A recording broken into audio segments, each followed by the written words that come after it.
Of all the tragedies of war, none are greater than those that involve children. Caught in the crossfire or hit by a roadside bomb, children are often wounded, but rarely receive the heroic high-tech medical care that our troops depend on. Recently, we heard about a woman in Staten Island, New York, who has devoted herself to wounded children. Elissa Montanti has little money and no training in humanitarian relief, but against the odds, she has changed the fortunes of more than 100 crippled children, one child at a time. We wanted to see how she does it. So for 4 months, we followed Elissa Montanti on a journey with one child, a 9-year-old from Iraq, a boy named Waffa. This is Waffa last April, when he arrived in America with his mother, Waffa. Elissa Montanti brought them here after an American soldier told her Waffa's story. He was walking with his friends, and they were kicking a bottle. I think the first child kicked the bottle, and then maybe the second, and then he kicked it, and it exploded. It was a bomb. It was a bomb. The blast shattered his face, tore out his eye, and took away his right arm and left leg.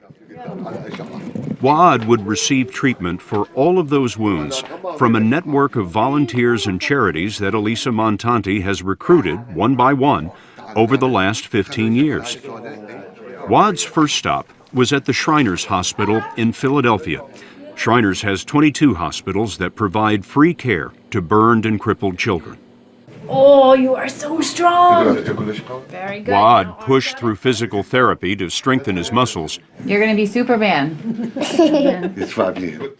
But slowed down long enough Wow, he really gets around well. to get fitted for a new arm and leg that the Shriners made for him. Then it was a trip to see an ocular specialist, Annette Kersrott, who also volunteers for Alisa. A prosthetic eye was the first step in improving Waffa's appearance. Happy? Happy? Happy. But the tougher part would be reconstructing his face. Wad, how are you, buddy? That was the challenge for plastic surgeon Kaveh Alizadeh. He's a Long Island volunteer recruited by Alisa. So there's this increasing pool of people that get drawn into her world, and if you're lucky or unlucky enough to be excited about this stuff, you get pulled in. Can you blow up your cheeks really big? Good, mama. When you first approach a hospital or a doctor to ask them for potentially hundreds of thousands of dollars in free medical care, what's your pitch? What do you tell them? I tell them this true story. Here's a child that's battered. I just tell them the reality. I expect them to help. I'm grateful because they don't have to help. But I expect that they would, because how could you not? And you get to feed the After the elephants. earthquake in Haiti, she went to the island and brought back 3 girls who lost limbs. Elisa's work with crippled children began back in 1996 when a friend asked her to raise money to buy school supplies for kids in war-torn Bosnia. That led to a meeting with the Bosnian ambassador to the UN. And he said to me, you know, quite frankly, we have much stronger needs right now than pencil cases. He reached in his drawer and he handed me this letter that this boy had written to him asking for help, 2 new arms and a leg. And I saw his picture, and that's really when my whole life started to change. She brought that boy to the U.S. for treatment. Kenan Malkic, now 28, helps Alisa run her tiny charity with a mighty name. She calls it the Global Medical Relief Fund. Global Medical Relief sounds really big. It's big in the sense that we reach out to the world, but it's small in that it's really me. Maybe you should call it One Little Lady in Staten Island. She runs Global Medical Relief out of her home, a 57-year-old single woman with a computer and a phone. My office is my former walk-in closet, and I added a window, and it works, and I speak to the world right out of my walk-in closet. The 112 children that you've helped so far come from where? Bosnia, El Salvador, Liberia, Niger, Sierra Leone, Iraq, China, Indonesia, Pakistan, Haiti. Did I say Nepal? How do you keep it running? On a prayer. She simply begs and borrows from doctors and hospitals, whatever it takes. She's traveled to the Middle East, arranging passports, cutting red tape, and getting wounded children out one at a time. Word spread among soldiers in Iraq that an American charity called Global Medical Relief is a lifeline. We are working in Mosul. Now, she gets a dozen emails a month from the war zone, most of which start with "Dear Sir." There's so many. How did these letters end? Please help. It was an email like that started Wad on his journey with Elissa Montanti. And 7 weeks after he arrived, Wad was scheduled for his first surgery to repair his face. He walked into the hospital thanks to his new prosthetic leg.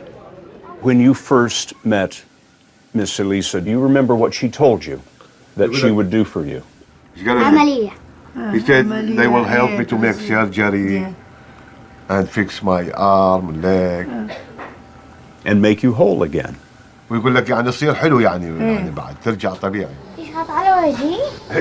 Dr. Elisadeh's goal is to minimize the scar that runs from Wad's scalp down to his chin.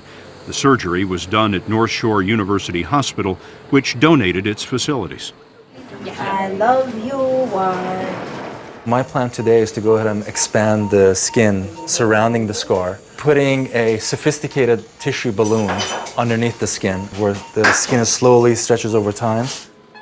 That sophisticated tissue balloon implanted under his cheek will be inflated gradually over the course of weeks.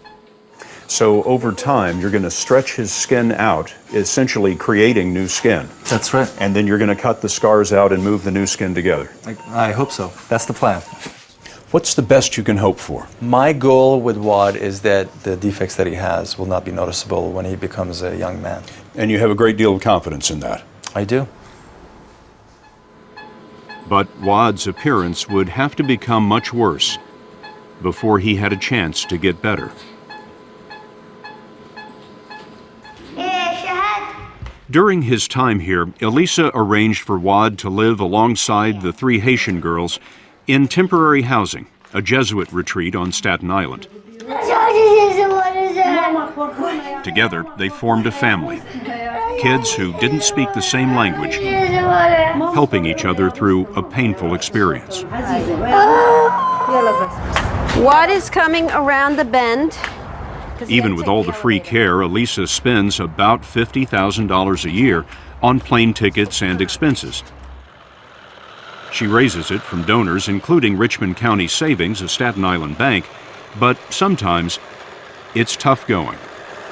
How often do you run into people who say, look, those kids are from overseas, and we'd rather donate our money to kids here in the United States? Often.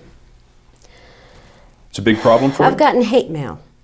You know, hate mail? Yeah. You know, how can you help children from Iraq when they're going to grow and just hate the United States? You should help the children here. And to those people, you would say what? I say, we don't have landmines in this country, thank God. And these children are innocent. Nearly 3 months into Wad's treatment, the kids went to an amusement park. The balloons under Wad's face had been successfully inflated, but remember, we said things would get worse before they got better. This was Wad in June. Imagine what it takes to be a stranger in America and place your faith in a painful procedure you don't understand. Some people need courage for a roller coaster. Wad sat right up front to see what it's like to be a kid again. Do you want to just bring him to the room straight? Give us a few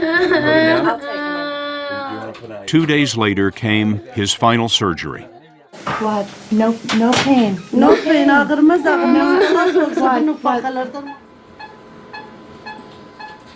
Over 2 hours, Dr. Elisadeh removed the balloons from under Wad's skin, cut out the scars, and joined the new skin together.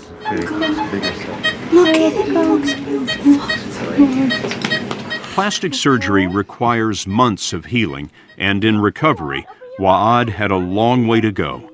There you go. Now you can look at Mommy. But for the first time, his mother began to recognize the face she hadn't seen in more than 2 years.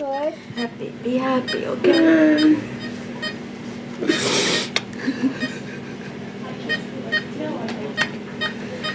Sleepy.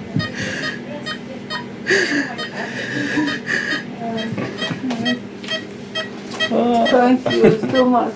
My pleasure. Thank you. I'm curious why you do this. I do this probably for the most selfish reason, which is that it feels good. What do you think?